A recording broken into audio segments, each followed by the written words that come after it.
امتى استخدم سينكرونس وامتى استخدم اسينكرونس، ولو اسينكرونس هي الافضل ليه سينك لسه موجوده لحد دلوقتي؟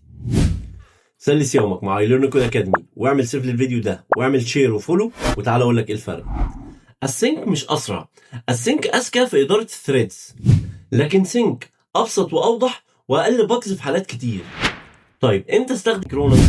استخدم سينكرونس لو الكود بتاعي بسيط، لو العمليه بتاعتي سريعه اقل من 5 مللي سكند، لو مفيش انبوت اوتبوت جاي من شبكه او من اي بي اي او من فايل، لو الكود بتاعي بيرن في السي بي يو باوند.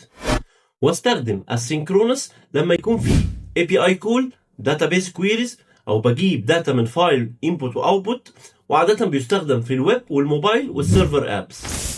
يبقى استخدم سينك لو بعمل سي بي يو باوند، واستخدم السينك لو بعمل انبوت اوتبوت باوند. مش كل السينك صح ومش كل سينك غلط، المهم استخدم الصح في المكان الصح.